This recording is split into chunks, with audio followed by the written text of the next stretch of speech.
Iaitu sebab tu baca sadiqin. Dia tak baca sadiqina. Tak macam gitu. Baca sadiqin. Tu boleh 2 boleh, 4 boleh, 6 pun boleh.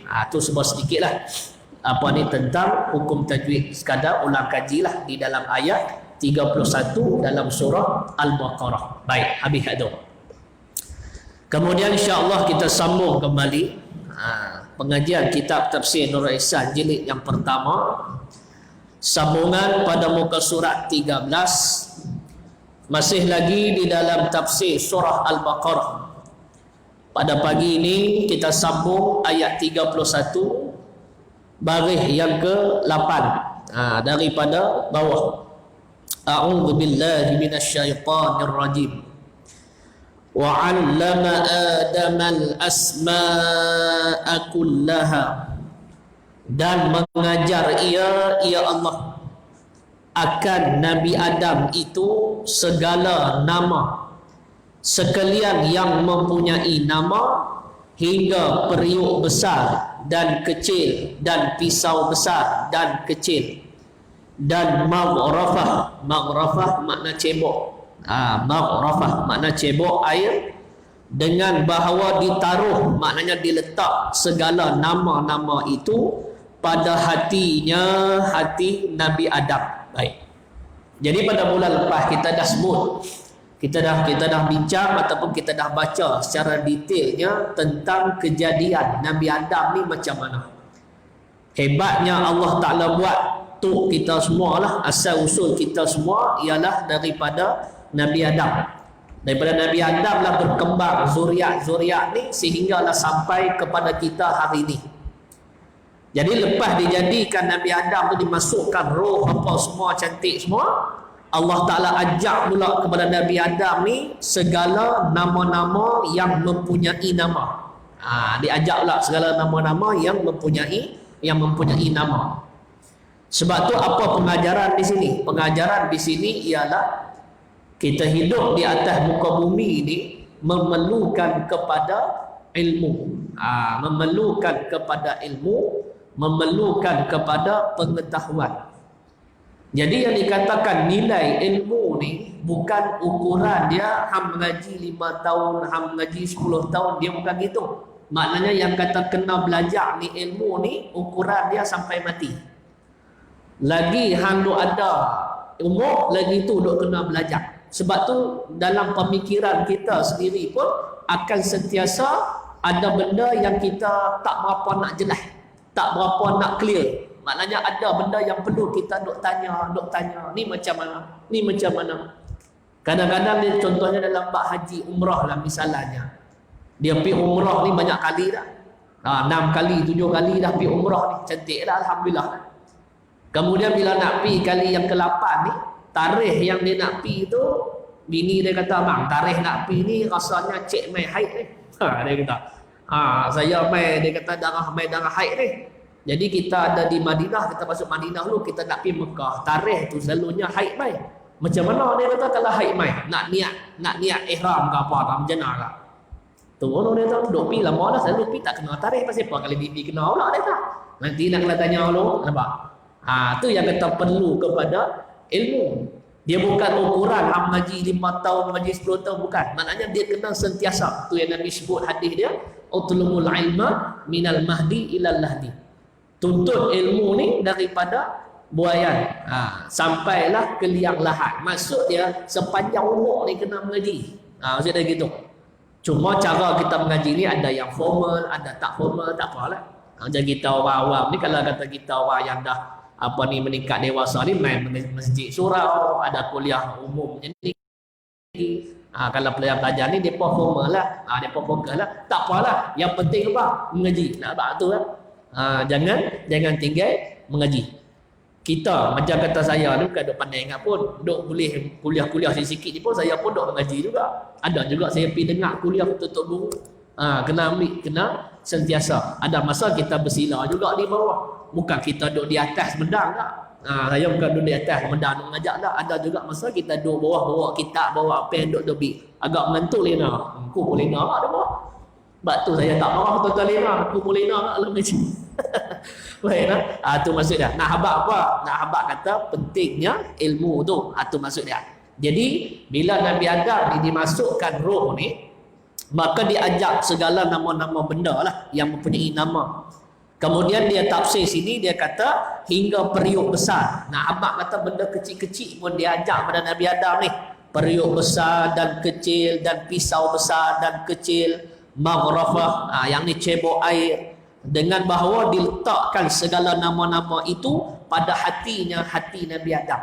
Letak nama-nama ni dalam hati dia. Mana dia ingat ni nama apa, nama apa, nama apa. Itu maksud dia. Baik, dia ajak kepada Nabi Adam. Kemudian sambung lagi ayat tu. Thumma 'aradahum 'alal malaikah. Kemudian ditunjukkan sekalian nama-nama itu atas segala malaikah. Jadi para malaikat, kerana mengkejikan mereka itu para malaikat tu, sebab menggalang, yakni menghalang mereka itu kehendak Allah Subhanahu wa taala. Baik. Jadi kita baca ayat 30 pada bulan lepas, di mana apabila Allah Taala bagi tahu kepada para malaikat yang Allah Taala nak jadikan satu khalifah di atas muka bumi. Inni ja'ilu fil ardi khalifah. Kemudian para malaikat kata, qalu ataj'alu fiha may yufsidu fiha wa yasfiqud dima. Jadi malaikat kata, ya Allah, adakah engkau nak buat satu makhluk yang padanya, pada makhluk ni dia suka buat kerosakan di atas muka bumi ni. Dah lah buat kerosakan, lepas tu pula suka menumpahkan darah. Jadi malaikat sebut ni, dia ambil contoh siapa? Dia ambil contoh jin. Sebab jin dah ada dah. Sebelum diadakan Nabi Adam ni, jin dah ada. Kita dah baca pada bulan lepas. Dalil dia dalam surah Al-Hijri, kalau tak salah saya, ayat 26. Ayat 26 ataupun ayat 27. Kalau tak salah saya lah. Baik, nak tengok balik. Jadi apa ni dalam surah Al-Hijri ayat 27. Wal janna khalaqnahu min qablu min naris samum, yang bermaksud dan kami, yakni Allah, telah menciptakan jin sebelum Nabi Adam daripada api yang sangat panas. Maknanya sebelum jadikan Nabi Adam ni, jin dah ada. Bila jin dah ada ni, malaikat dah tengok dia duk buat kerosakan di atas muka bumi ni. Bila Allah Ta'ala nak jadikan Nabi Adam, malaikat kata, adakah nak jadikan lagi satu makhluk yang suka buat kerosakan? Bukan makna malaikat ni dia bantah Allah Ta'ala dah. Sebab sifat malaikat apa dia? La ya'sunallah hama amarahum. At-Tahrim ayat 6. Maknanya malaikat dia tak bisa bantah Allah Ta'ala. Cuma dia bercakap tu atas sebab dia tengok jin sebelum ni dia buat kerosakan. Sebab tu sambung ayat tu, wa nahnu nusabbihu bihamdika wa nuqaddisu lak. Kata malaikat, kami yang layak. Kerana apa? Kerana kami ni sentiasa bertasbih, memuji engkau, kemudian sentiasa mensucikan engkau. Kami yang layak, bukan lain daripada kami. Lepas malaikat kata macam tu, Allah Ta'ala kata hujung ayat tu, qala inni a'lamu ma la ta'lamun. Sesungguhnya hampa tak tahu apa yang aku tahu. Itu maksud dia. Jadi bila dijadikan Nabi Adam alaihi salam ni, maka dimasukkan roh apa? Kemudian Allah Ta'ala ajak segala nama-nama benda kepada Nabi Adam. Kemudian Allah Ta'ala tunjukkan kepada malaikat-malaikat ni atas benda-benda nama apa semua ni. Kemudian kata Allah Ta'ala, apa dia? Sambung ayat tu, faqala anbi'uni bi asma'i haula. Maka firman Allah, khabar oleh kamu, yakni para malaikat, akan daku dengan sekalian nama-nama mereka itu yang mempunyai nama.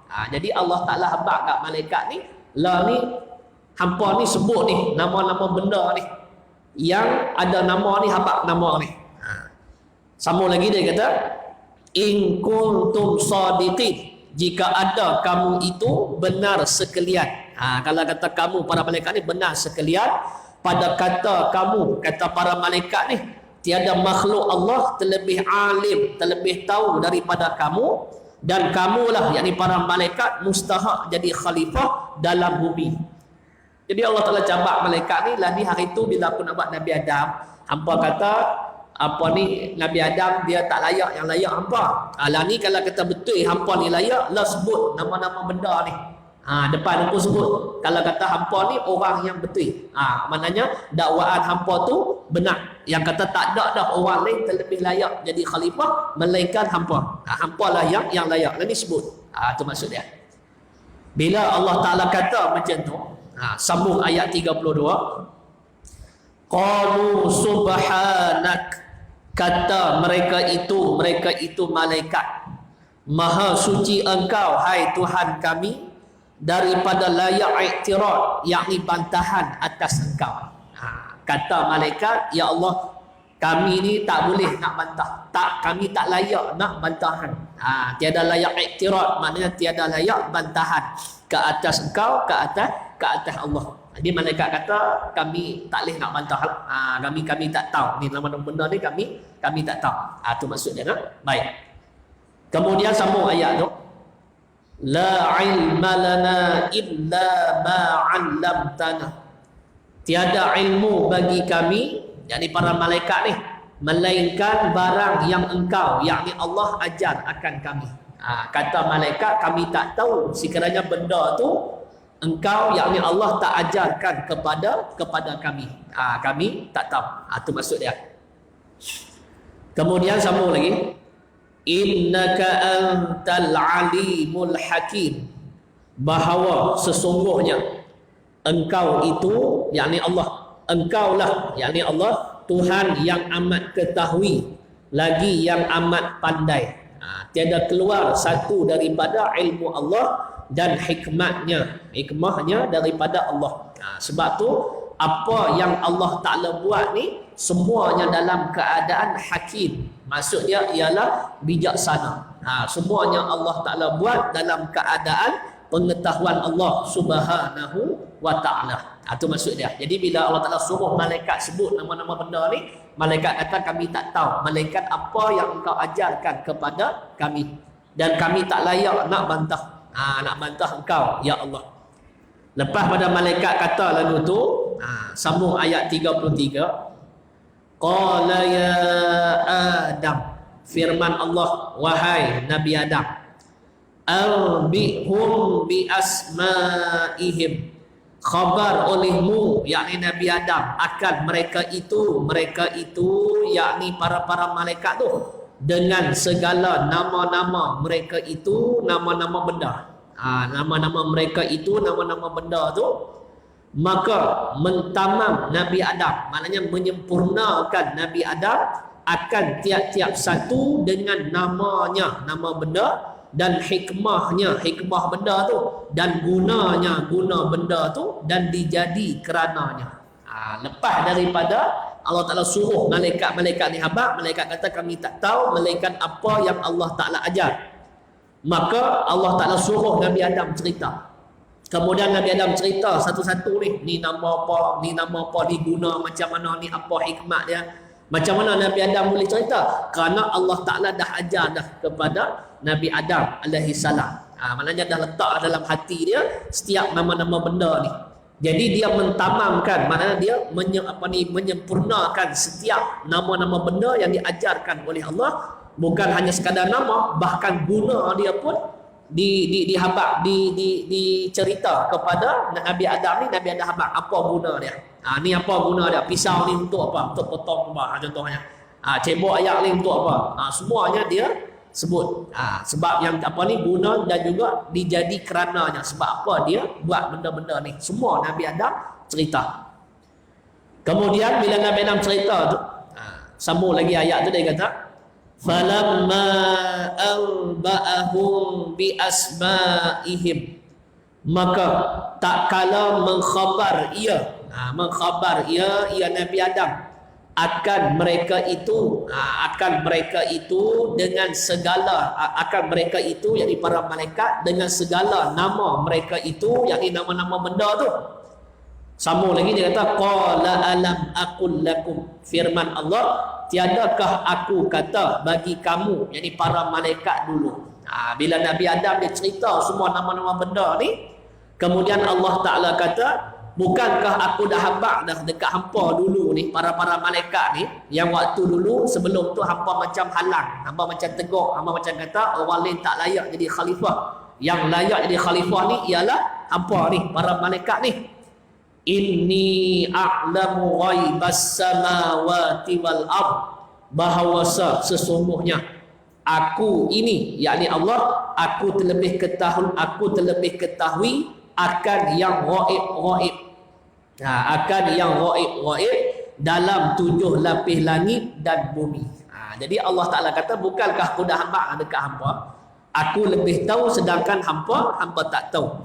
Sebab tu perkara yang ghaib-ghaib ni dalam 7 lapis langit dan bumi ni semuanya dalam pengetahuan aku, dan tak ada satu pun yang terlindung, yang terhijab daripada pengetahuan Allah Subhanahu wa Ta'ala. Tu yang kata bila kita tengok di sini ni, apa saja hajat kita ni, kadang-kadang kita doa kan, kita doa tak dapat.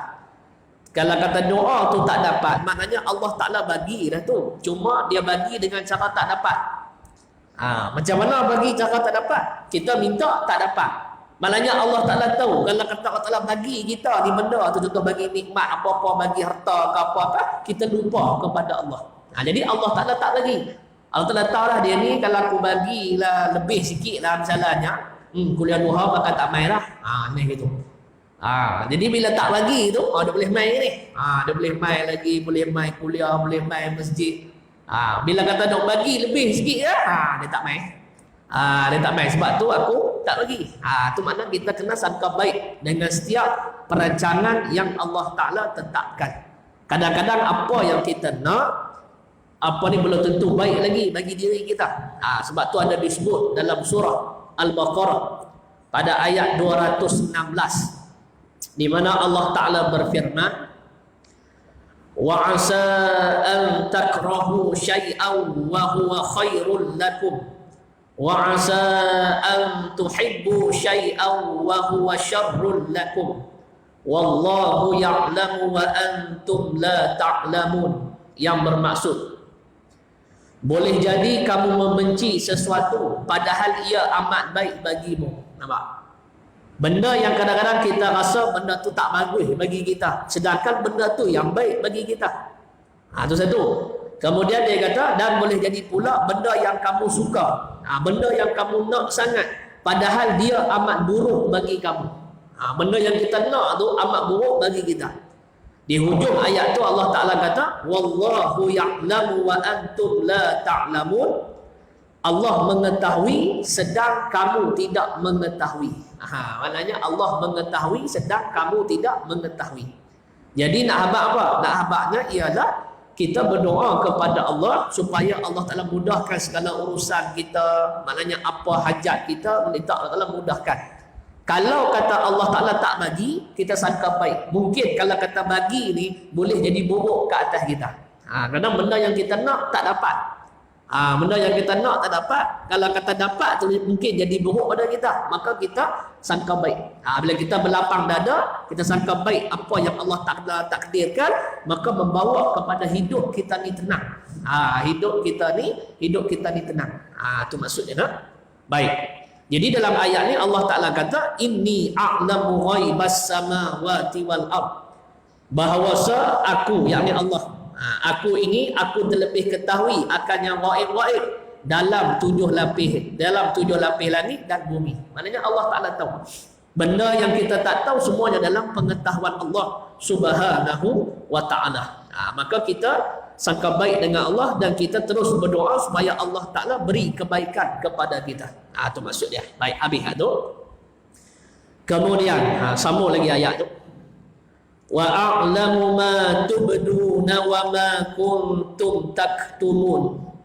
Dan aku yakni Allah terlebih ketahui barang yang kamu nyata dan barang yang kamu sembunyi daripada kamu, kata daripada kamu yakni malaikat lah, kata terlebih mulia.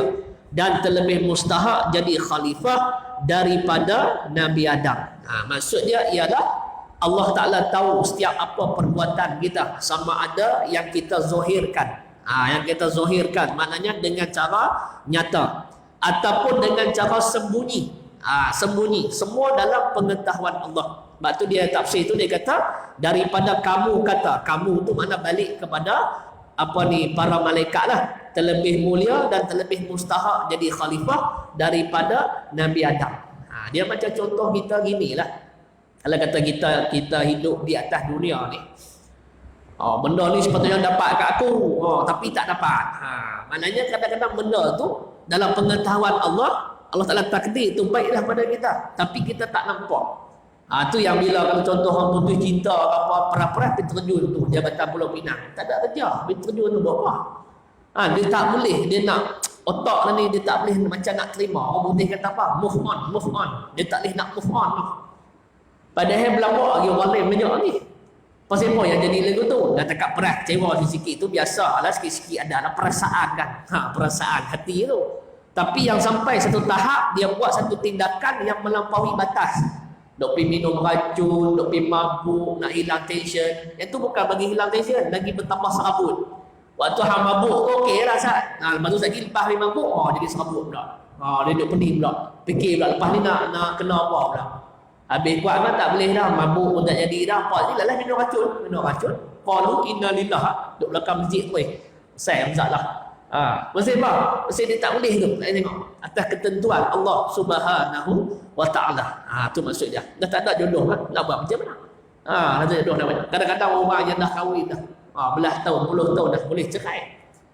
Boleh bercerai. Masalah dia tu. Mungkinlah masalah, adalah faktor-faktor masalah apa-apa kan. Tapi dah jodoh dia takat tu jodoh dia takat tu. Nak buat macam mana kan? Tu maksud dia kan? Baik, tu sangka baiklah dengan apa yang Allah Ta'ala takdirkan kepada kita. Bukan makna kita serah tu dah. Yang tu dipanggil pok-pok Jabariah pula kan. Kita usaha ikhtiar, usaha yang baik, yang buruk kena cuba elak. Tapi kalau nak kena juga, yang tu habuan lah. Yang tu habuan. Sebab tu kita perjalanan hidup kita ni semuanya dah ditentukan oleh Allah, dah tentu siap dah. Dia panggil takluk tanjizi qadim, dah tentu siap dah. Dah plan dah, macam ibarat macam Allah Ta'ala plan siap dah. Plan Allah Ta'ala ni sekian hari bulan jadi gini. Bila sampai je masa cukup jam dia, cukup time dia, maka dizohirkan benda tu, maka dipanggil takluk tanjizi hadis. Contohnya macam lah ni pukul 10 24 hari bulan 9 2020 pukul 10 pagi kita berada di Mahat Madinatul Ilmi. Hak ada di sini ni dalam perancangan Allah siap dah. Dia panggil takluk tanjizi qadim. Kemudian bila sampai je waktu jam ni zahirkan kita mai di sini, dia panggil takluk tanjizi hadis. Takluk tanjizi hadis. Semua tu dalam plan Allah Ta'ala. Dia plan ni macam mana? Ibaratnya gini. Kita nak buat rumah. Rumah tak ada lagi, tapi plan dah. Rumah bilik ada berapa, bilik ayak ada berapa, ruang tamu besar berapa, plan dah. Cuma plan kita dengan plan Allah ni, plan kita kadang-kadang jadi sungguh, kadang-kadang tak jadi. Plan buat bilik 4 lepas tu dah plan tak jadi buat 3 sudah. Jadi gitu. Adapun plan Allah ni apa yang plan, yang itulah yang berlaku. Yang itulah yang berlaku. Cuma dia tengok pula takluk tu, ada mubram, ada mu'allaq. Mubram ni tak boleh diubah. Ada pun satu lagi dia panggil mu'allaq. Mu'allaq ni boleh diubah. Ubah dengan sebab apa? Ubah dengan sebab doa, ubah dengan sebab kita sedekah. Contohnya takdir tulis kita accident. Dengan sebab sebelum kita nak keluar rumah tu kita doa, ya Allah selamatkanlah perjalananku ini. Maka Allah Ta'ala selamatkan kita dengan asbab doa tu. Dengan asbab doa tu. Tu yang kadang-kadang kita tak sangka tau. Kita tak, benda yang berlaku kita tak sangka. Contoh macam mana? Contoh baru ni, saya lah jumpa Jamal Abdillah. Kenal Jamal Abdillah? Kenal ke tak? Kekasih awal dan akhir. Dia tu Azura. Baik. Jadi cerita dia macam ni, cerita dia. Saya kuliah hari Sabtu tadi, Sabtu lepas lah, di Masjid Tembok Pancok, Bukit Merah. Masjid tu lepas kuliah tak biasa ajak makan. Tak pernah ajak makan. Tah malam tu mai tiga orang. Tu Bilal seorang, lepas tu ada Pak Ji tu seorang, ada seorang abang tu. Pak Ji ni hari kata, dia tahu Ustaz, malam ni jom kita pergi makan. Saya bawa pula duit 100 nak belanja Ustaz. Weh, kita makan apa 100 banyak sangat. Nak saya nak tanya Ustaz ni, kita makan. Nak makan kat mana saya tak? Kita makan di simpang nak masuk tol Bukit Merah. Saya tak apa boleh. Pi sampai saya tak pasal lagi jamaah Abdillah tu, tak pasal. Saya sampai dia pakai topi. Saya pun duduk sini.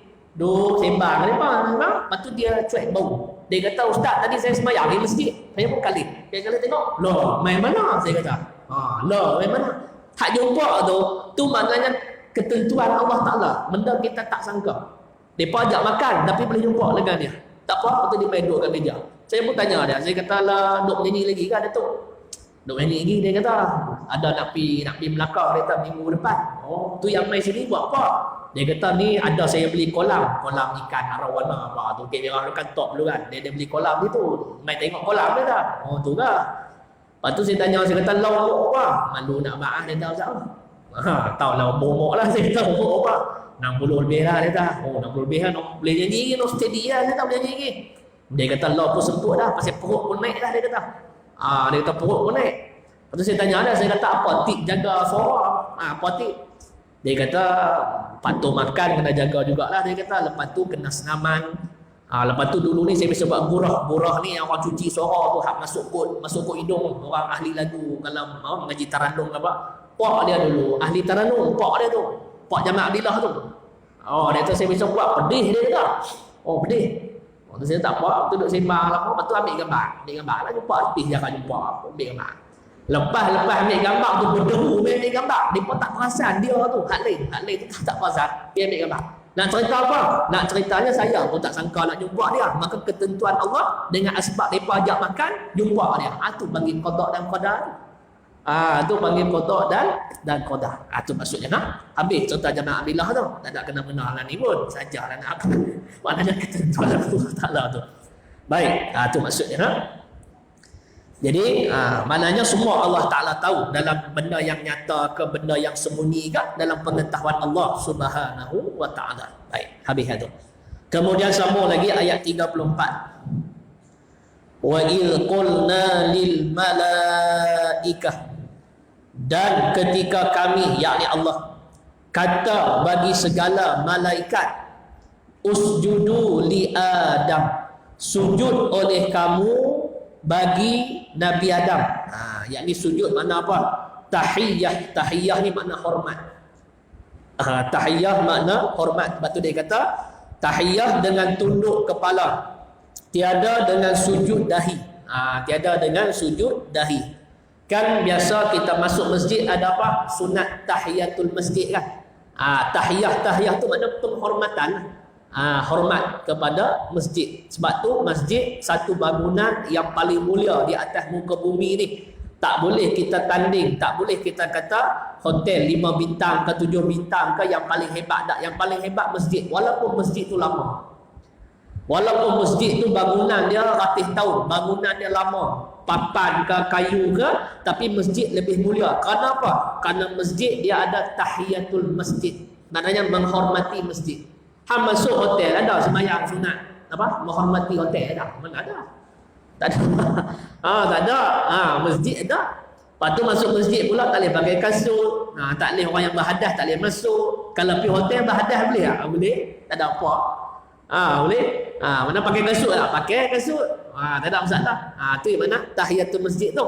Maknanya tahiyah di sini maknanya hormat. Maknanya Allah Ta'ala perintahkan para malaikat ni tunduk sujud hormat kepada Nabi Adam. Bukannya sujud macam sembahyang tu.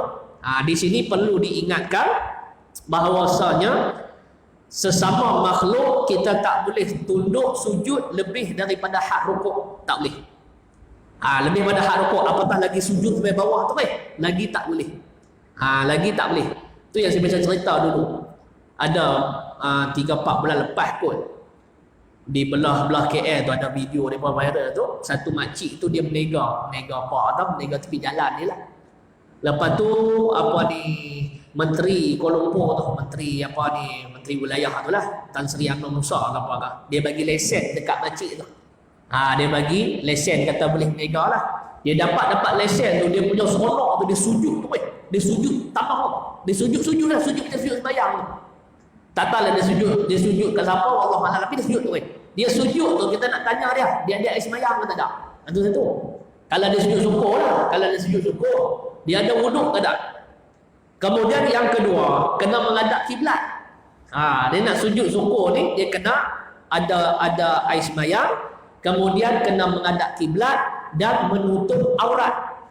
Menutup aurat. Jadi dalam video tu kita tengok kaki makcik tu nampak masih tak pakai stokin. Masih tak pakai stokin. Jadi kaki ni aurat dalam mazhab kita ni. Jadi macam mana yang dia sujud tu? Tu yang kata tu dia kena buat dengan ilmu. Jangan kita nak buat benda tu kita nampak macam bagus tapi takut tak kena. Sama orang main bola, skor semua gol tu dia sujud. Dia sujud apa? Dia dah pakai lah pendek. Sujud apa? Sujud apa? Kalau hang skor gol pun boring itu sudah. Ye dah buat waktu Superman ke apa dah dia pergi sujud. Sujud tu wuduk ada tak wuduk? Satu, lepas tu kena ada kiblat. Dua, lepas tu aurat kena tutup. Ni nampak aurat sujud apa? Tu yang kata kena ada ilmu. Jadi dekat makhluk ni tak boleh sujud lebih daripada hak rukuk. Sekadar tunduklah SOP kan SOP. Boleh ada gitu. Payah. Tunjuk tu boleh. Dia tak boleh sampai hak rukuk. Mana dalil dia? Dalil dia di antara dalam kitab Muhimah ada sebut, iaitu berkaitan tentang satu orang Arab Badui. Arab Badui ni Arab yang ulu-ulu lah. Dia jumpa Nabi SAW, dia pergi tanya, dia orang ulu ni biasalah jenis macam ganas lagi. Dia kata betul ya orang ni Nabi, betul ya? Dia kata, kalau balik betul. Betul ya orang ni Nabi? Nabi kata betul, apa bukti? Lepas tu Nabi kata Tuhan nampak pokok kurma tu. Nampak hampir habak kat dia, kata Muhammad panggil. Dia pun pergi dia kata pokok kurma, Muhammad panggil. Berjalan pokok kurma tu. Pokok kurma tu kalau berjalan tu mustahil pada adat lah. Dari segi akal harus. Pasal apa Allah Ta'ala boleh buat. Dari segi syarak pula, syarak jadi wajib pula. Sebab wajib sebab ada riwayat sebut. Kemudian nak membuktikan mukjizat Nabi sallallahu alaihi wasallam. Berjalan pokok kurma tu main dekat Nabi. Bila berjalan dia terkejut, dia tengok. Terkejut dia nak sujud dekat Nabi. Bila dia nak sujud dekat apa panggilan Nabi, Nabi kata, bagus. Kalau kata boleh sujud sesama makhluk, nescaya aku perintahkan isteri sujud kepada suami. Itu kata dia. Isteri sujud kepada suami, tapi tak boleh. Tapi tak boleh. Jadi cerita yang malaikat Allah Ta'ala arahkan sujud kepada Nabi Adam ni ialah sujud tanda hormat, bukan sujud macam semayang tak. Bukan sujud macam semayang. Sebab tu dia kata sujud oleh kamu bagi Nabi Adam tahiyah, yang ni hormat dengan tunduk kepala. Dia tu isyarat dia lah. Tunduk kepala tiada dengan sujud dahi. Bukannya sujud macam semayang. Itu maksud dia. Baik, habis ayat tu. Kemudian sambung lagi ayat tu, dia kata fasajadu illa iblisa aba wastakbar. Maka sujud mereka itu para malaikat tu, melainkan illa istisna, kecuali siapa dia? Iblis. Pasal apa iblis tak mau sujud hormat ni? Yang pertama aba ni apa dia? Dia kata situ bantah ataupun enggan ataupun tak mau, gitu, bantah. Kemudian wastakbara, dan takabur ia iblis, yakni sombong. Iblis dia sombong. Dan kata ia iblis ni, aku, yakni iblis, terlebih mulia daripada Nabi Adam. Jadi dia tak mau sujud. Allah Ta'ala kata tunduk sujud hormat kepada Nabi Adam. Para malaikat semua sujud kecuali iblis tak mau. Sebab apa? Yang pertama enggan, tak mau, bantah. Kemudian yang kedua takabur, sombong. Pasal apa yang boleh membawa iblis ni sombong ni? Sebab apa? Sebabnya disebut dalam surah Al-A'raf pada ayat yang ke-12, di mana Allah Ta'ala berfirman, qala ma mana'aka an la tasjuda id amartuk. Allah berfirman, sebab apakah yang menghalangi iblis ni untuk bersujud, yakni tunduk hormat kepada Nabi Adam sewaktu aku, yakni Allah, suruh sujud tu. Allah Ta'ala tanya iblis ni, pasal apa yang hang ni tak mau sujud sedangkan aku suruh tunduk hormat, pasal apa hang tak mau? Apa kata iblis? Qala ana khairum minhu khalaqtani min nari wa khalaqtahu min tin. Iblis kata aku lebih daripada dia.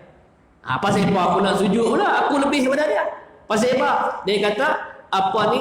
Khalaqtani min nari. Aku dijadikan daripada api. Wa khalaqtahu min tin, dan dia Nabi Adam dijadikan daripada tanah. Api dengan tanah, siapa hebat lagi? Api lah hebat lagi. Pasal apa api nak sujud kat tanah? Nampak? Dia main sombong.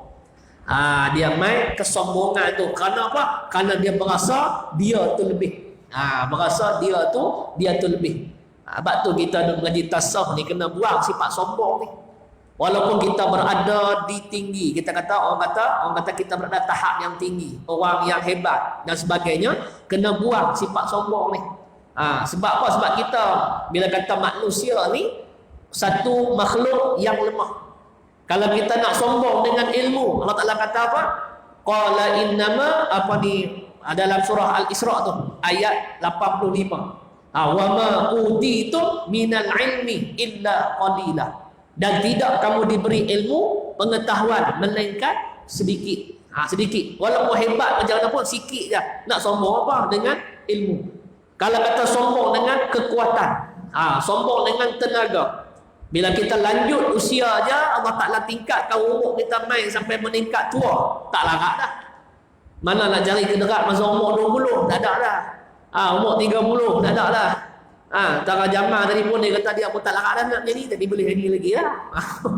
Umur 60. Tak boleh lah, dia tak sama lah dengan 30 tahun dulu tu. Mana nak sama? Maknanya tu mana perubahan kita itu yang kata kita ni lemah. Tapi malangnya kita duk merasa kita ni hebat. Ni iblis ni dia rasa dia hebat. Dia tak sedar tu yang suruh dia tunduk hormat ni siapa dia? Allah Ta'ala. Rabbul Alamin, Tuhan sekalian alam. Tapi oleh kerana kesombongan dia ni melebihi segala-galanya, maka dia mengenepikan segala perintah-perintah Allah ni.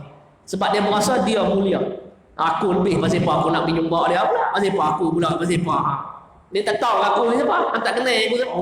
Duk act lagi tu. Dia duk merasa sombong dengan tu. Dia duk merasa dia mulia. Jadi dengan sebab dia merasa dia mulia tu, dia tak mau tunduk sujud hormat kepada Nabi Adam alaihi salam. Sebab tu dia kata, dan kata ia iblis, aku terlebih mulia daripada Nabi Adam. Sebab tadilah, sebab iblis dijadikan daripada api dan Nabi Adam daripada tanah. Itu maksud dia. Baik, kemudian dia kata lagi, sambung ibarat tu, iblis itu bapa jin, duduk antara malaikat. Jadi iblis ni dia adalah keturunan daripada keturunan jin. Dia bukan daripada keturunan malaikat dah. Dia keturunan jin yang duduk di antara malaikat. Maksudnya dia penghidup ni di antara sekalian. Dan dia ni biasa jadi ketua kepada para malaikat yang nama Azazil tu. Azazil tu. Jadi oleh kerana dia ni kufur, membawa kepada Allah Ta'ala laknat sampai kiamat. Jadi jin ni dia iblis dia keturunan jin. Mana dalil dia? Dalam suratul Kahfi ayat 50. Suratul Kahfi ayat 50, kana minal jinni fa fasaqa an amri rabbih. Tu ayat dia. Maknanya iblis ni dia daripada keturunan jin. Tu maksud dia. Baik, habis tu. Kemudian sambung lagi. Wa kana minal kafirin, dan jadilah ia iblis ni daripada jumlah, yakni sekumpulan segala orang-orang yang kafir. Jadi oleh di sini pengajaran kepada kita, oleh kerana iblis ni dia tolak satu ayat. Dia tolak satu ayat daripada dia tolak satu perintah daripada Allah, maka dia termasuk dalam golongan orang-orang yang kafir. Makanya kita orang beriman, kita tak boleh tolak walaupun satu ayat apa yang Allah Ta'ala perintah. Sebab tu apa yang kena dengan jiwa kita ataupun yang tak kena dengan jiwa kita, maka kita kena sami'na wa ata'na. Kita kena dengar dan juga kita kena taat. Walaupun ada benda-benda yang kita rasa beratlah nak buat, susahlah nak buat, tapi benda tu perintah Allah, jangan kita petikai. Bila kita petikai, membawa kepada kita ni kufur. Itu maksud dia. Sebab tu di sinilah yang menunjukkan kepada kita bahawasanya kita kena terima Islam ni secara menyeluruh. Secara menyeluruh. Ya ayyuhalladzina amanu udkhulu fis-silmi kaffah wa la tattabi'u khutuwatis syaitan innahu lakum aduwwum mubin. Al-Baqarah ayat 200 ayat 218 ayat kan udkhulu fisil ayat 208 ayat 208 ayat 208 yang bermaksud wahai orang-orang yang beriman, masuklah agama Islam ni secara menyeluruh. Maknanya menyeluruh ni dari segi ibadahnya, muamalatnya, munakahatnya, jinayatnya, ataupun dari segi diri kita, keluarga kita, masyarakat, negeri, negara, semua kena ikut Islam. Wala tattabi'u khutuwatis syaitan, dan jangan kamu ikut jejak langkah syaitan. Apa maksud jangan ikut jejak langkah syaitan? Maknanya dia terima apa yang dia rasa sesuai dengan dia. Yang dia rasa tak sesuai, dia tolak. Contohnya iblis, dia mengaku Allah Ta'ala ni Tuhan. Dia tak macam Fir'aun. Fir'aun ni tolak semua terus sehingga mengaku diri Tuhan. Faqala ana rabbukumul a'la, An-Nazi'at ayat 24. Maka akulah Tuhan yang paling tinggi. Adapun iblis dah, dia mengaku Allah Ta'ala Tuhan. Sebab tu bila Allah Ta'ala kata iblis ni masuk dalam golongan kafir, kena laknat, dia minta kepada Allah. Qala rabbi bima aghwaytani la uzayyinanna lahum fil ard wa la ughwiyannahum ajma'in. Al-Hijri 39 yang bermaksud wahai Tuhanku. Iblis berkata wahai Tuhanku. Dia mengaku Allah Ta'ala ni Tuhan. Oleh kerana engkau, yakni Allah telah memutuskan bahawasanya aku ni sesat. La ughwiyannahum ajma'in, pasti aku akan menyesatkan semua anak Adam ni. Akan membuatkan mereka ni benda-benda maksiat ni mereka tengok baik. Dan pasti aku akan menyesatkan semuanya. Illa kecuali ibadaka minhumul mukhlasin, kecuali hamba-hambamu yang ikhlas. Maknanya iblis dia mengaku Allah Ta'ala Tuhan. Cumanya dia tolak ni perintah tunduk sujud hormat kepada Nabi Adam. Dengan sebab tu membawa kepada dia ni kufur. Bawa kepada dia ni kufur. Sebab tu di sini pengajaran kepada kita bahawasanya kita kena jaga. Jangan sampai kita mempertikaikan apa yang ditetapkan oleh Allah yang boleh membawa kepada rosaknya akidah. Di sini ni kena jaga mulut. Sebab nak rosak i'tiqad ni dengan sebab 3. Iaitu yang pertama dengan sebab pegangan i'tiqad ni. Kemudian yang kedua dengan sebab perkataan, percakapan. Dan yang ketiga dengan sebab perbuatan. Contoh yang kata perkataan ni macam mana? Misalnya contoh gini. Kita tanya satu orang, pasal apa hang tak sembahyang? Dia kata sembahyang tak wajib. Yang tu kafir. Pasal apa? Dia tukar. Benda yang Allah Ta'ala kata wajib, dia kata tak. Kata pasal apa hang tak sembahyang ni? Sembahyang bukan wajib, dia kata. Yang tu kufur. Pasal dia dah ubah. Sama juga ni pasal apa yang hang minum arak ni? Arak bukan haram, dia kata. Arak besar macam tik air. Dia tak tik air, besar. Besar lagu tu. Yang tu maknanya kufur. Tapi kalau kata dia tak sembahyang dengan sebab malas, pasal apa tak sembahyang ni? Malas. Hantar sembahyang wajib. Memang sembahyang wajib tapi aku malas. Yang tu pasif. Yang tu pasif. Dia tak bawa kufur lagi. Sebab dia tak ubah apa yang Allah Ta'ala tetap. Cuma dia tak buat kerana nafsu dia. Dia tak petikai. Ni hang minum arak ni tak ada, arak ni haram. Tahu arak ni haram tapi tak boleh tinggal dia tak. Tapi tak boleh tinggal. Yang tu pasif. Tak bawa kepada kufur. Tapi kalau dia ubah, dia kata arak tu halal, sembahyang tu tak wajib, maka membawa kepada kufur. Kenapa? Kerana yang tu adalah ditetapkan oleh Allah Subhanahu wa Ta'ala. Sama kes macam iblis ni, Allah Ta'ala perintah suruh sujud tunduk hormat kepada Nabi Adam, tapi dia tak mau nak sujud. Dia tak mau nak tunduk. Maka perintah Allah tu perintah wajib. Dengan sebab dia tolak, dia bantah, dia tak mau, dia kata tak mau, aku lebih mulia apa semua, maka membawa kepada kufur. Itu maksud dia. Baik. Jadi bila kita tengok di sini juga bawa maksud bawa apa? Ni yang kata sifat Rahman Allah ni. Sifat Rahman Allah. Apa maksud sifat Rahman Allah ni? Yang kata pemurah Allah Ta'ala ni dia bagi kepada semua. Walaupun iblis ni minta panjang umur satu, kemudian minta untuk menyesatkan orang, walaupun benda tu salah, benda tu tak bagus, tapi Allah Ta'ala bagi juga.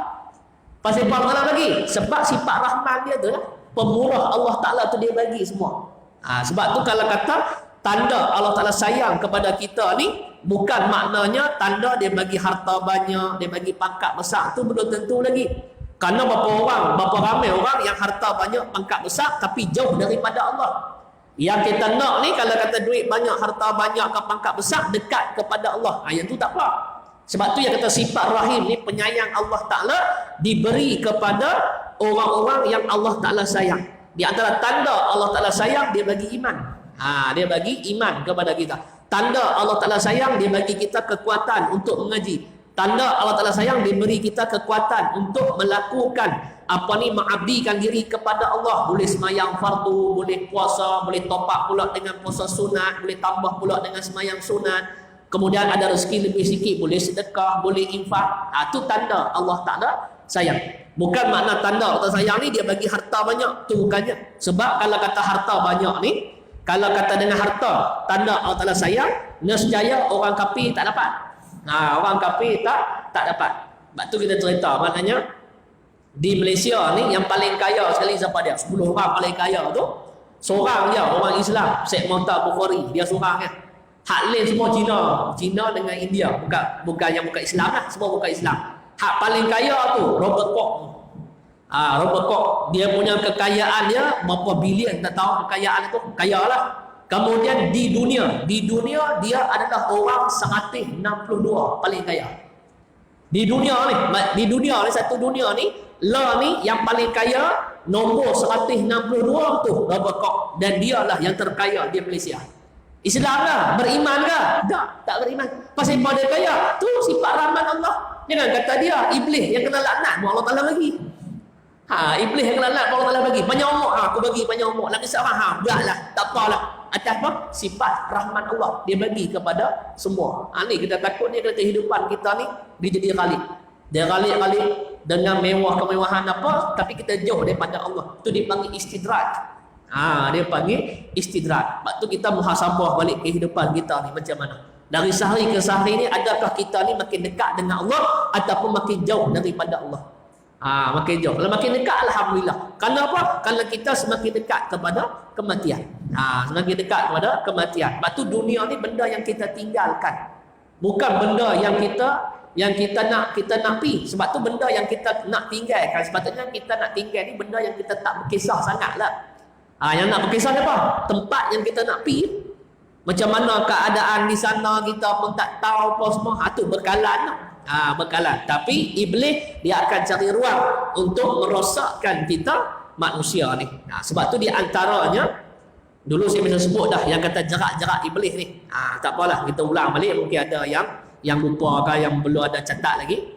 Iaitu yang pertamanya, yang kata iblis ni, dia sentiasa menghalang manusia daripada melakukan ibadah kepada Allah. Dan juga segala bentuk amal kebaikan ketika hidup di dunia. Itu yang pertama, dia akan cuba halang dulu. Setiap benda yang baik dia akan halang. Main mengaji, tak payah piah. Sedekah, tak payah bagi depa duit banyak lah, bagi apa, tak payah dia cuba halang dulu. Itu yang pertama. Kemudian yang kedua, iblis dia akan mempengaruhi manusia supaya sentiasa menangguhkan bagi melakukan amal ibadah tersebut pada setiap ketika dan masa. Contohnya, dia nak halang daripada tak sembahyang ni. Orang tu sembahyang, tapi dia suruh bagi lambat. Zuhur katalah masuk 1:30. Duk ralik tengok Facebook ke, tengok TV ke apa ke, lagi Zuhur pukul 3 boleh sembahyang. Dah sampai pukul 3 dah. Alah duk selalu ni cerita apa?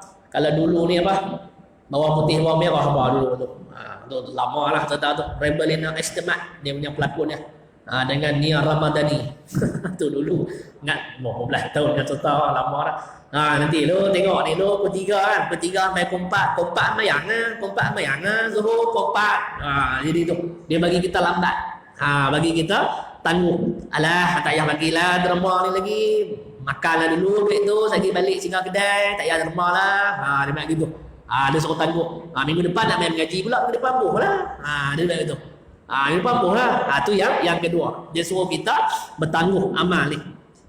Kemudian yang ketiga, dia iblis ni dia mempengaruhi manusia supaya sentiasa melakukan amal ibadah. Yang ni dia suruh buat amal ibadah.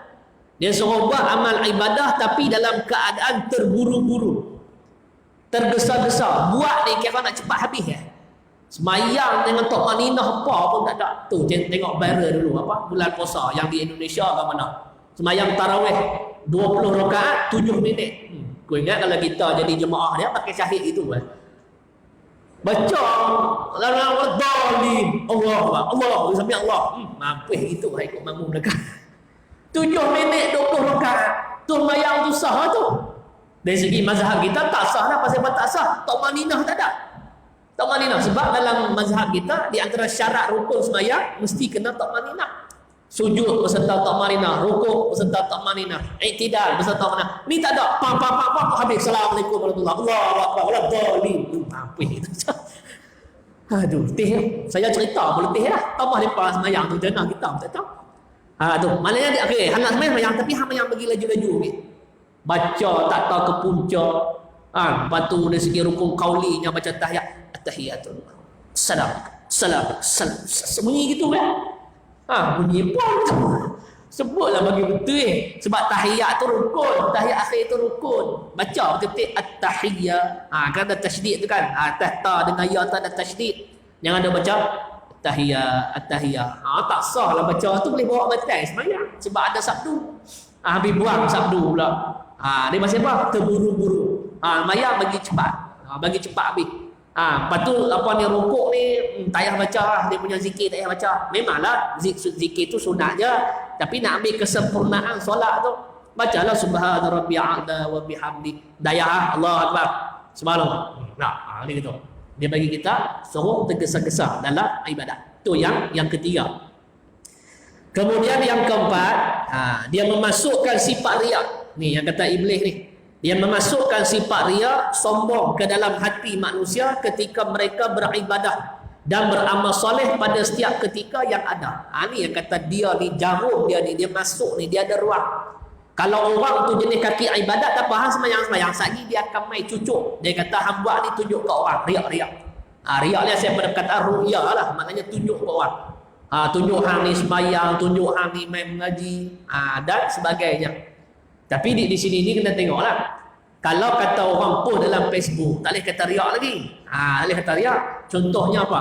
Contohnya dia post, pagi ni main kuliah di Mahat Madinatul Ilmi. Dia post tu niat apa? Hantarkan niat dia. Dia post tu mungkin niat nak ajak orang ramai-ramai lagi. Yang tu tak apa.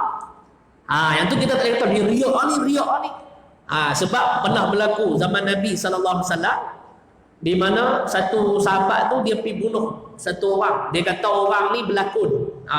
Kata dia ni beriman, padahal dia tak beriman, dia berlakon. Kemudian Nabi tanya dia, hang tahu mana hati dia? Hang belah hati dia. Hang belah hati dia. Sebab tu yang benda tu kita maknanya kena jaga-jaga sikit. Kalau orang duk post tu mungkin niat dia nak orang main kuliah bagi ramai sikit, dia habaq post, tak ada masalah. Saya post Facebook saya pagi tadi. Kami kutip duit untuk meja kuliah ni. Meja kuliah, 2 meja kuliah lah untuk masjid di Belah Gerik satu, kemudian satu lagi di Ipoh. 2 meja kuliah harga 1,100. 1,100. Jadi hak buat tu Ustaz Yusran lah yang main dengan saya hari tu Ustaz Yusran tu. Dia kata ni dia mau masuk Facebook ni nak kata. Masuk Facebook, jadi dah ada 4 orang lah dia kata. Kita satu, demo satu, lepas tu ada 2 orang lagi, orang Ipoh, seorang 100. Jadi kami tulislah mana 1,100, okey. Lepas tu saya tulis itu, baki terkini sila rujuk di ruangan komen. Saya kata, saya tulis itu lah. Lepas tu saya tulislah, nama saya 100. Ustaz Yusran 100. Lepas tu ada 2 orang haji tu, dah lelaki bini, 100. Jadi balance lagi berapa? 700. 700. Siapa tu 700 lah? Tulis nama kami tu, riak lah. Dah, bukan nak juga riak. Tujuan nak ajak orang lebuh nama. Tu ya. Bukan nak kata riak ada duit, dah orang lem lambak duit pada kita lagi ya. Tekan 100 kita nak riak apa.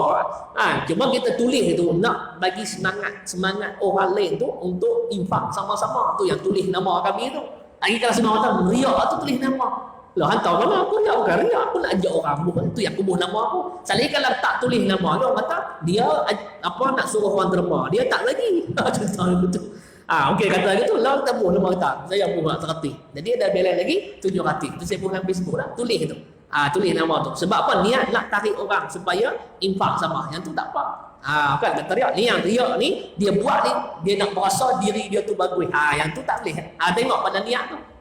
Tengok pada niat. Ni kata iblis ni, dia akan cari jalan nak merosakkan ibadat kita. Tu yang keempat. Kemudian yang kelima, dia menanamkan sifat ujub ataupun cepat rasa hairan di atas segala kebolehan yang ada pada diri setiap manusia ni ketika beramal, beribadah pada setiap masa. Ni dia main ujub.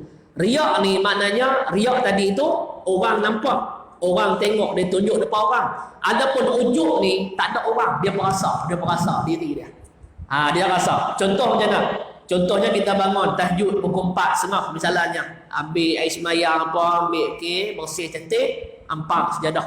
Cantik lah, dak kiblat, salli sunatan tahajudi ke apa, sunatan hajat ke taubat ke, Allahu Akbar. Bila bar ni letak kiam di tangan ni, dia main hati. Orang kampung aku ni aku seorang yang bangun tahajud, pi ponggah tu baik. Dia duduk puasa lagu tu. Orang kampung ni aku seorang yang bangun tahajud ni, depa dia tidur lagi. Nampak. Tu ujung tu. Dia kena buang tu sifat tu, benda yang boleh mencederakan, benda yang kalau dalam Minhajul Abidin dia panggil qawadih. Qawadih, aqabatul qawadih. Dia ada aqabatul ilmi, aqabah taubat, awarid, kemudian lagi apa? Dia ada 7 tu. Qawadih, tak ingat satu lagi. Lepas tu yang last tu puji dan syukur. Puji dan syukur. Dia ada satu lagi tu, dia ada 7 aqabah. Jadi benda tu yang nak merosakkan amalan kita. Yang ni semua ni bisikan iblis ni. Dia nak bagi calak juga tu ibadat kita tu. Pasal dia dah berjanji dah kepada Allah akan menyesatkan seluruh anak Adam. Kemudian iblis ni pula dia tak ada satu sifat pada, sifat penat tak ada. Dia tak ada letih ni. Kita letih saja. Baru buka Qurannya. Bismillahirrahmanirrahim. Wa idh qala rabbuka lil malaikati inni ja'ilu fil ardi khalifah. Qalu patung lena tu Saya gitulah. Baik, jadi iblis ni tak ada sifat penat. Dia tak ada sifat penat. Itu maksud dia. Itu yang kelima. Kemudian yang keenam. Yang keenam yang kata jarum iblis ni dia nak merosakkan amal kita ni, dia akan mempengaruhi manusia supaya terus beramal. Hamba amal, hamba ibadah tapi tak ada ilmu. Yang ni satu lagi. Hamba buat ibadat ni buat tapi ilmu tak ada. Contoh apa contoh? Contoh gini. Ni cerita betul ni, benda cerita betul berlaku. Satu orang dia pergi haji. Dia pergi haji, apalah pergi haji okey. Daripada Madinah nak pergi Mekah, masuk Mekah lah. Okey, kemudian niat pakai ihram macam cantik ni. Sampai di Mekah, dia pergi hotel, dia pergi buka ihram dia. Dia tak pergi tawaf lagi. Ihram dibuka dah. Ihram buka pakai baju pagoda. Pakai baju pagoda. Lepas tu orang tanya dah, dia kata, abang mai buat haji bah? Dia kata mai buat haji. Abang mai buat haji bah? Kita tanya haji apa tu? Tanyalah haji tamattu ke, hamba haji ifrad ke? Abang buat haji bah? Mai buat haji. Lepas tu dah pergi tawaf lah. Tadi nak tawaf ramai orang sagi-sagi. Ihram buka lah. Sagi-sagi dia kata. Loh, kok mana sagi-sagi ihram buka lah. Pasal apa jadi lagu tu? Pasal tu tak ada ilmu. Sepatutnya hang kena pergi tawaf dulu, tawaf sa'i, lepas tu tahallul. Kalau tengok kalau hamba haji tamattu, bolehlah buka dah ihram hang lepas hang tahallul. Tunggu pula 9 Zulhijjah baru pakai balik, baru niat balik kalau haji tamattu lah. Tu tanya dia buat haji apa? Buat haji? Lah. Tadi dia niat tu macam mana tu? Dia niat apa tu? Aku buat ihram sekali umrah ke apa ke haji macam mana tu? Punca siapa? Punca saya tak mau mengaji, Islam hadari. Orang mengaji apa tak mengaji. Jadi gitu. Lah usah dia pergi kursus kursus tu betul dia pergi kursus tapi pasal apa jadi lagu tu? Kalau yang ada ilmu takkan jadi lagu tu. Maknanya aku tak tawaf lagi, aku tak sa'i lagi, tak tahlul lagi, mana boleh buka ihram? Ni habis buka lah pakai baju pagoda, pakai mereka, dua relax. Kita tanya dah tawaf dah tak? Sagi-sagi orang ramai. Loh. Macam mana? Tu yang kata kena mengaji tu. kena belajar. Jadi iblis kata buat haji bi. Semayang. Tapi tak payah duk mengaji. Orang buat kuliah pulang balik. Orang buat kuliah tu dengar tak ni main kata ke orang. Ustaz ni main kata ke orang. Tak payah dengar bi balik. Kalau semayang bagus dah, anda puasa apa baca Quran bagus dah, tak payah ngaji bi balik. Kita betul kan balik dalam semayang dalam keadaan tak ada ilmu. Orang kata rukun qauli kena dengar di telinga, dia baca di hati. Macam Mr. Bean. Kita kata ni abang bayang tak dengar apa pun, innamal a'malu binniyat. Kena kat dia. Niat kau mana rukun qauli kena dengar di telinga. Kena baca lah, kena dengar di telinga. Ni dah lepas senang tu. Bagi salah. Tu Piramdi kata, orang suruh action lain kali cakap. Kecil-kecil tak nak mampus, dalam besar menyusahkan orang. Kena cakap, punca melebar, tak mau mengaji lah. Tu lah, dia tak mau mengaji. Jadi kita main begini. Sebab tu saya kata tadi, pengajian ngaji ni dia tak ada hak. Bukan 10 tahun, bukan 5 tahun, bukan 4 tahun. Dia selama-lamanya. Sampai bila? Sampai kita mati. Ada benda yang kita akan jadi muskil, yang kita nak kena tanya. Kita tak tahu benda tu. Kita duduk buat lah. Tapi macam mana? Jangan ada. Itu maksudnya dah. Baik. Jadi iblis ni dia masuk dengan cara buat ibadat, buat, tapi tak payah nak mengaji, tak payah nak belajar. Hang buat sudah, ikut-ikut sudah. Orang buat jadi buat jadi. Ikut-ikut sudah. Tu punca nak merosakkan amal kita. Tu yang keenam. Kemudian yang terakhir, yang ketujuh. Iblis dia mempengaruhi manusia supaya sentiasa percaya dan berharap kepada takdir Allah. Percaya kepada takdir Allah semata-mata daripada terus berusaha untuk mendapatkan kebaikan ketika hidup di dunia. Maknanya dia serah bulat-bulat dan gitu. Macam kita sebut tadilah, akidah kita ahli sunnah wal jamaah, baik buruk kita kena baik buruk semua daripada Allah. Tetapi yang baik kita kena usaha cari, yang buruk kita kena cuba usaha elak. Kalau kata takdir juga hak buruk, yang tu habuan kita lah. Tapi kita kena usaha, ikhtiar tu wajib. Tapi yang memberi kesan, yang beri izin benda tu berlaku atas Allah Subhanahu wa ta'ala. Itu maksudnya. Jadi yang ketujuh ni, iblis dia akan mempengaruhi manusia supaya berharap dengan takdir Allah. Dia kata tak apalah, hang muda lagi, dia tak sakit tua lah, bangun pergi mengaji, bangun semayang. Dia duduk harap lagu tu. Dia boleh harap sampai umur tua, belum tentu. Belum tentu. Kemudian lah tak apalah, dia kata tak payahlah, nanti boleh lah tu. Jadi gitu. Dia duduk harap-harap gitu. Dia harap gitu. Maknanya tanpa ada usaha nak kepada kebaikan. Tak ada tu yang ada mujahadah tu. Tak ada nak sungguh-sungguh nak cari kebaikan, nak serah ke Allah Ta'ala. Bila orang main ajak, dia kata jomlah main masjid. Saya tak dapat seruan lagi, dia kata. Tak dapat seruan. Tak dapat seruan. Tak dapat seruan. Lepas tu kita pun tanyalah, waktu makan nasi tuan suap ke tak? Makan nasi kena suap kan? Pasal apa pula kena suap? Biar pergi nasi tu masuk mulut diri. Mana boleh dia kata? Tak boleh masuk diri. Habis tu sama juga pergi masjid, kita kena pasarlah diri kita main masjid. Ada lah masjid lain, dia kata. Ada pula lain. Mana boleh lain? Tu maknanya kita kena mujahadah. Walladzina jahadu fina lanahdiyannahum subulana. Wa innallaha lama'al muhsinin. Al-Ankabut ayat yang terakhir, ayat 69, yang bermaksud dan orang-orang yang berjihad untuk mencari keredaan kami. Sungguh-sungguh nak cari redha Allah ni, nescaya Allah Ta'ala akan bukakan jalan-jalan kebaikan untuk dia. Wa innallaha lama'al muhsinin, dan sesungguhnya Allah Ta'ala dia bersama dengan orang-orang yang berbuat kebaikan. Sebab tu yakinlah apabila kita nak kepada kebaikan, Allah Ta'ala akan buka jalan kebaikan untuk kita. Itu maksudnya. Baik, habis itu. Kemudian nanti kita sambung lah. Jadi itu kita sambung ayat 35.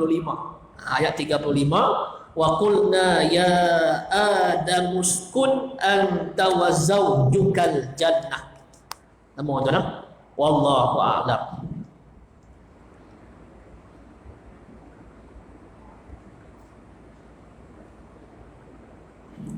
Ada yang tanya tak?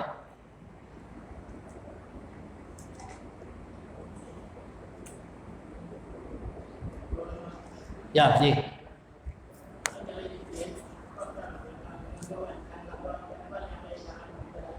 Gangguan lain. Baik. Dia dalam bab gangguan ni, selain daripada gangguan iblis ni, dalam kita nak buat ibadat ni. Sebab tu dalam Minhajul Abidin dia ada aqabah yang ketiga, dia panggil aqabatul awaiq.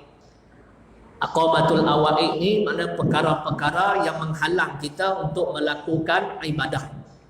Iaitu di antaranya apa dia? Iaitu yang pertamanya dunia. Dunia ni apa takrif dia? Takrif dia ialah masyaghalaka an zikrillah. Barang yang melalaikan akan dikau dari mengingati Allah. Itu makna dunia. Makna dunia. Dia bukan dunia ni nanti rumah besar, kereta besar tak. Itu bukan dunia. Dia dunia ni benda yang melalai hang daripada mengingati Allah, tu dipanggil dunia. Kalau kata dengan kereta besar tak buat lalai, tak apa. Kalau kata dengan duit banyak tak buat lalai kepada Allah, yang tu bukan dunia. Tapi kadang-kadang dengan sebab dunia ni kadang buat jauh kita daripada Allah. Dengan kata besar ni kita lupa, dengan duit banyak ni kita lupa. Yang tu dipanggil dunia. Yang tu pun merupakan halangan juga untuk kita buat ibadat. Itu satu. Kemudian yang kedua ialah makhluk. Makhluk ni dia terbahagi kepada tiga. Sama ada orang, sahabat ke, keluarga ke, ataupun yang kedua tumbuh-tumbuhan. Tumbuh-tumbuhan seperti kebun ke apa ke. Dan yang ketiga binatang ternak. Itu termasuk dalam tiga ni. Contoh macam mana? Contohnya gini. Katalah dalam apa ni situasi keluarga misalnya. Situasi keluarga misalnya. Kita dah siap dah ni nak pergi sembahyang maghrib misalnya. Sembahyang maghrib. Pakai mandi jumpa apa semua cantik. Bini kata, "Mang, malam ni tak payah pergi masjid pun." Contoh. Awak masjid apa? Jom kita pergi IKEA, dia kata kena meatball sedap, dia kata meatball lagi makan meatball. Salah kau pergi IKEA tu? Tak salah. Tapi waktu tu lah, dia main gangguan lah. Kita nak pergi masjid dah, dia main gangguan. Sekali lagi aku tak pergi, lagi merajuk pula, tidur luar, payah juga. Tak apa boleh kan? Di IKEA apa ada surau, kata abang bayang di surau. Memanglah boleh bayang di surau. Tapi nak abang kata gangguan tu dah ada lah. Bukan mana tak boleh bawa bini jalan. Boleh bawa, baguslah bawa jalan ni. Tapi nak abang kata gangguan tu. Dia sudah ada gangguan di situ. Itu satu. Itu mana contoh keluarga lah. Kalau contoh kebun pula, kita kebun. Kebun macam ni.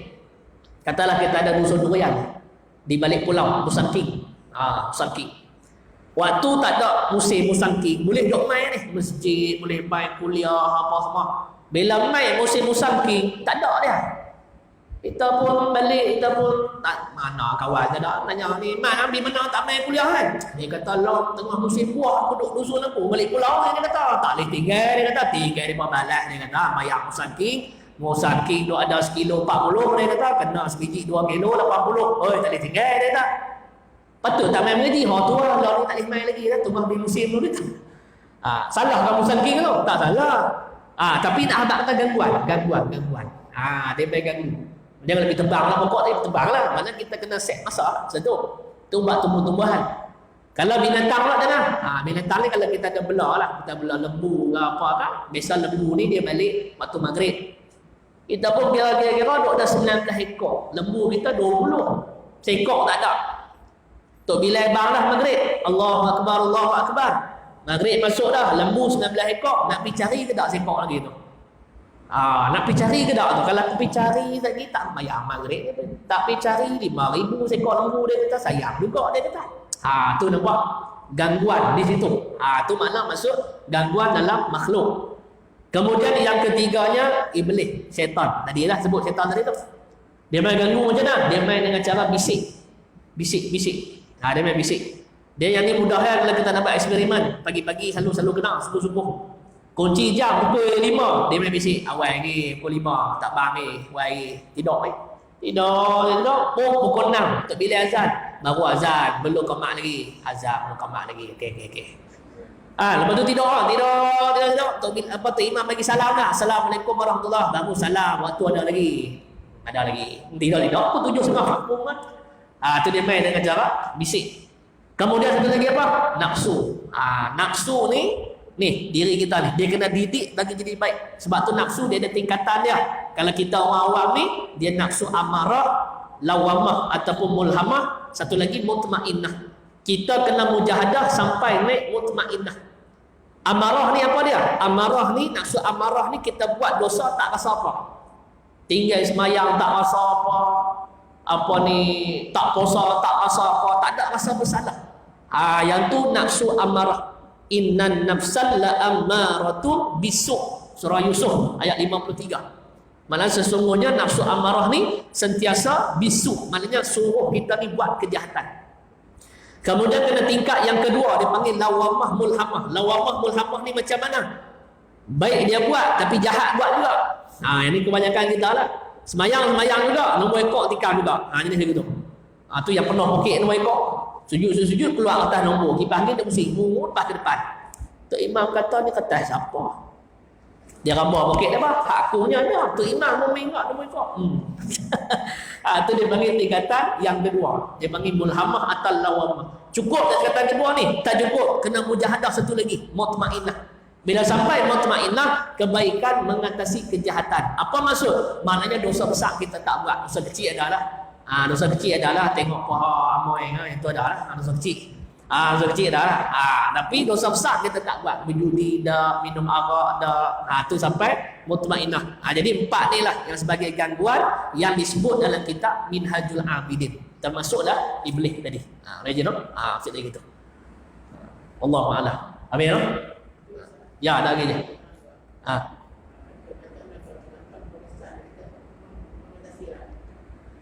Dia langkah berkesan ni kita kena apa? Lawan dia lah.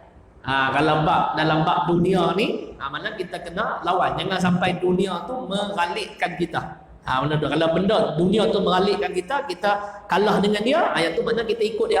Jadi kalau kita tak ikut dia tak apa. Tentu. Kemudian dalam bab makhluk ni, kita kena cuba lawan lah. Macam saya kata tadi lah, bukan salah bawa bini jalan, tak salah. Cuma cari time yang sesuai. Contoh bini kata, bang jumpa Ikea malam ni bang. Maghrib yang tak payahlah. Esok lah kita pergi esok, bang bawa esok tapi. Esok, memang pun esok bang balik awal. Bang balik awal, dia kata, esok kita pergi no? Tiga tapi. Tiga tapi boleh, tapi jauh sikit dia kata, pergi Tanjung bang kena nasi kandak. Kena nasi kandak kayu pas Ikea, makan meatball, buat nasi kandak pula.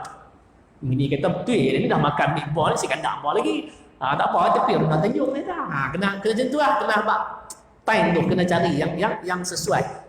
Kalau yang iblis pula, yang bisik tu kita kena lawan. Dia main bisik, dia tak awal lagi, tak awal lah, kena bangun. Kena bangun, dia kena lawan. Adapun yang kata nafsu ni dia kena didik bagi jadi baik. Sebab tu kita main kuliah ni pun atas nafsu baik lah.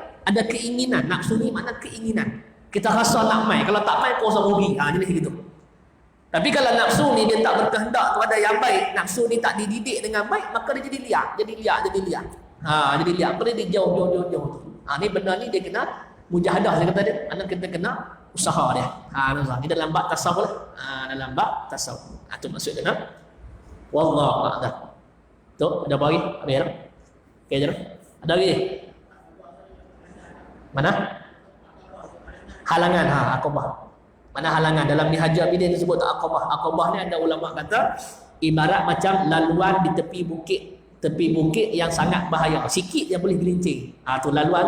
Aqabah tu ada kata makna aqabah tu gitu.